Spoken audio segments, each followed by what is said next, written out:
Oke. Tama mengangguk tanpa ekspresi. Moncong pistolnya tiba-tiba melewati wajah Antonio, dan dia menarik pelatuknya lagi.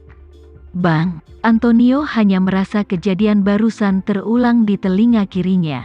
Dia mengulurkan tangan dan menyentuhnya dan menemukan telinga kirinya juga berlumuran darah. Seluruh tubuhnya hampir roboh dan dia menangis. Telingaku berlumuran darah.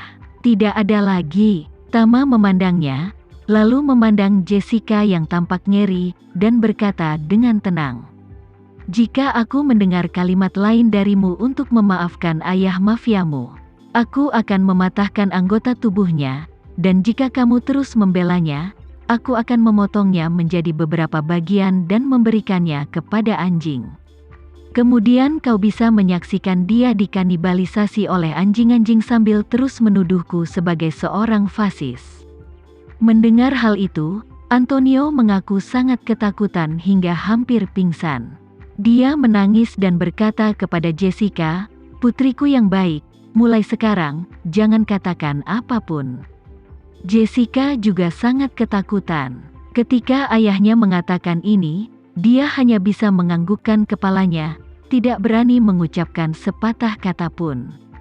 Tama mengabaikannya dan bertanya kepada Antonio, "Apa kamu akan mengatakan yang sebenarnya sekarang, atau akankah kamu terus berbohong?" Antonio sangat ketakutan dan menangis. "Saya mengatakan yang sebenarnya, saya mengatakan yang sebenarnya.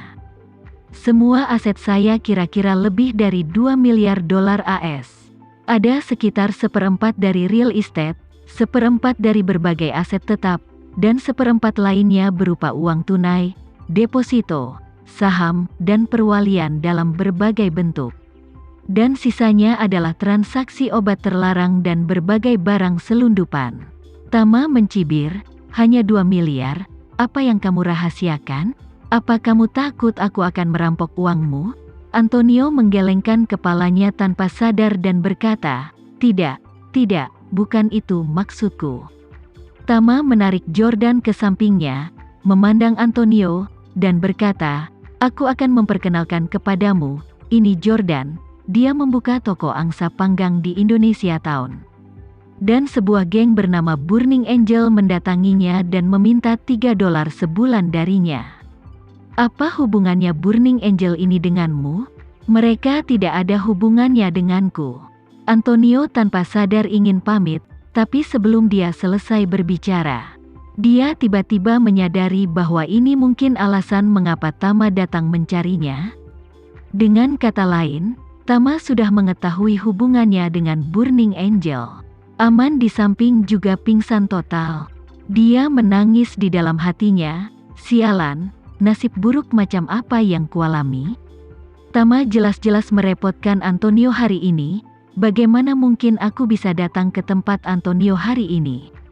Aku datang terlambat setengah jam, mungkin Antonio sudah mati, dan aku tidak perlu menyinggung perasaan Tama lagi, apalagi tertembak. Antonio sudah ketakutan setengah mati. Dia tidak pernah menyangka Tama sengaja beraksi di depan rumahnya hari ini. Tujuan sebenarnya adalah untuk menyelesaikan masalah dengannya. Ketika dia mengira dia telah ditembak 3 kali oleh Tama, jika dia terus menggunakan kata-kata yang kuat saat ini, dia mungkin akan tertembak lagi, jadi dia hanya bisa berkata dengan jujur, "Tuan Renza, sejujurnya, Burning Angel ini adalah geng kecil yang dikendalikan olehku. Meskipun mereka setia kepadaku, aku benar-benar tidak tahu bahwa mereka begitu buta sehingga berani menyinggung perasaanmu. Saya harap Anda memberi saya kesempatan. Saya akan memanggil bos Burning Angel dan membunuhnya dengan tanganku sendiri. Dia akan memberimu penjelasan." Tama memandang Jessica lagi dan bertanya padanya, "Apa kamu melihat dengan jelas? Siapa fasis yang selalu bersedia membunuh orang? Ayahmu akan membunuh orang lain untuk menyenangkanku agar bisa bertahan hidup. Katakan sendiri, apa sampah semacam ini masih bisa disebut manusia? Bahkan lebih buruk dari anjing. Anjing lebih setia dari dia." Jessica terlalu malu untuk mengangkat kepalanya. sementara Antonio dengan cepat menjelaskan. Tuan Renza, saya juga ingin melampiaskan amarahmu dengan Jordan ini. Tama mengabaikannya dan bertanya pada Jordan, Jordan, berapa banyak uang yang dapat dihasilkan tokomu dalam sebulan? Jordan berkata, Tuan Renza, toko itu hanya bisa menghasilkan hingga $4.000 sebulan. Karena harus bayar sewa, pekerjakan orang cuci piring, dan pekerjakan orang bantu siang hari. Apalagi harus membayar biaya perlindungan, jadi $4.000 sudah menjadi batasnya. Petik 2. Tama mengangguk, memandang Antonio, dan bertanya, apa mafia suka meminta 75% keuntungan orang lain sebagai biaya perlindungan? Antonio menggelengkan kepalanya berulang kali, tidak mungkin ada kesalahpahaman di sini.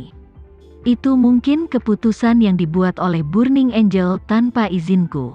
Tama melambaikan tangannya, aku tidak peduli tentang ini. Mulai sekarang, Jordan akan menjadi bos geng Indonesia. Kalian geng lokal harus membayarnya 75% dari keuntungan kalian sebagai biaya perlindungan. Tidak peduli berapa banyak kerugianmu, apa kamu mengerti? Mata Antonio membelalak, tapi dia tidak berani berkata apa-apa. Sekarang dia hanya ingin melewati kesulitannya dulu. Jadi dia hanya bisa mengangguk dan berkata, saya mengerti, Tuan Renza, jangan khawatir, saya secara pribadi akan menyerahkan biaya perlindungan bulanan kepada saudara Jordan.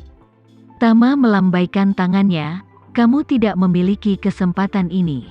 Jika kamu berperilaku baik hari ini, besok pagi akan ada kapal yang akan membawamu dan Tuan aman keluar dari New York hidup-hidup. Mengenai biaya perlindungan, kau dapat membiarkan putrimu membayar tepat waktu setiap bulan. Namun jika kamu tidak tampil baik hari ini, kamu tidak akan bertahan besok. Antonio bertanya dengan ngeri, Tuan Renza, kemana Anda akan mengirim saya dan Tuan aman? Tama dengan santai berkata, kamu akan pergi ke Suriah. Seorang temanku telah mendirikan perkemahan musim panas pengalaman perang di sana. Kalian berdua bisa pergi ke sana dan mengalaminya. Transportasi, makanan, dan akomodasi sudah termasuk. Dan ada juga proyek pengalaman perang untuk diikuti. Kamu tidak perlu membayar sepeser pun. Menurut Tama, ada 2 cara untuk membersihkan kekuatan jahat di Eropa dan Amerika. Baik, seperti yang dia lakukan sebelumnya, apa mafia Kanada yang memperdagangkan manusia?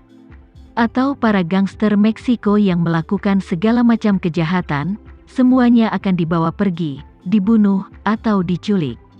Kalau tidak, mereka tidak akan pernah berhenti.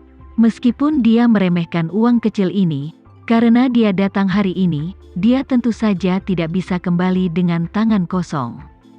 Karena dia berencana membuat Jordan lebih besar dan kuat di masa depan. Keluarga Antonio adalah makanan bergizi pertama yang dia siapkan untuk dia santap. Saat ini Antonio sudah tidak peduli lagi dengan 75% keuntungan yang diambil Tama. Dia hanya ingin bertahan hidup dan setidaknya mempertahankan sebagian bisnis keluarganya.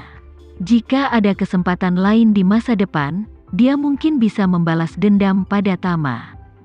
Jika dia tidak memiliki kesempatan ini, tidak masalah, setidaknya dia selamat.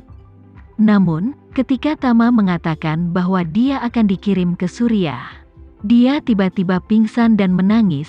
Tuan Renza, Anda bisa memberitahuku apapun yang Anda mau.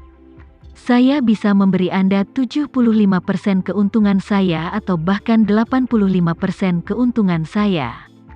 Saya akan memberikannya kepada Anda tanpa berpikir panjang, tapi Anda tidak boleh membiarkan saya meninggalkan New York. Tama berkata dengan dingin, hanya ada 2 pilihan bagimu, pergi ke Suriah atau mati. Antonio tersedak dan berkata, jika saya pergi, keluarga Zero tidak akan memiliki pemimpin.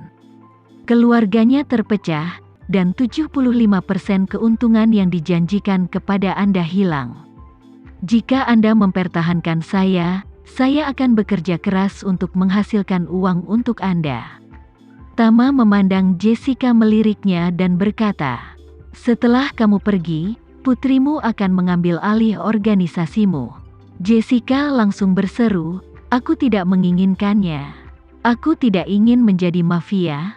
Tama bertanya padanya dengan rasa ingin tahu, "Bukankah ayahmu mengatakan bahwa kamu perlu melihat lebih banyak darah? Aku pikir dia ingin melatihmu untuk menjadi penggantinya." Jessica menggelengkan kepalanya dan berkata, "Tidak, dia hanya ingin menikahkanku dengan pria itu."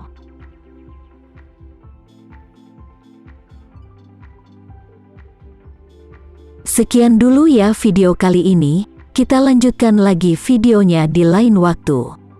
Oh iya, bagaimana menurut kalian? Semoga bisa sedikit menghibur kalian semua.